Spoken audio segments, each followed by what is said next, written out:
السلام علیکم ورحمۃ اللہ وبرکاتہ۔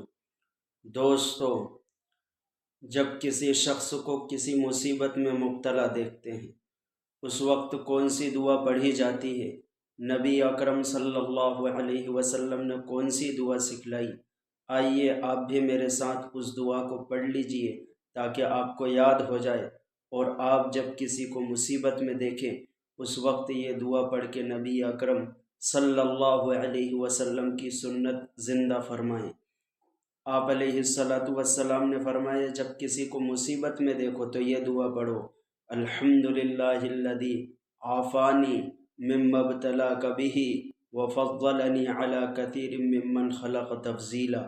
اگر کوئی دنیاوی مصیبت میں گرفتار ہے تو آہستہ اس طرح دعا پڑھے کہ اس کو پتہ نہ چلے، اور اگر کسی کو معصیت میں، نافرمانی میں مبتلا دیکھیں تو بلند آواز سے پڑھے تاکہ اس کو عبرت حاصل ہو۔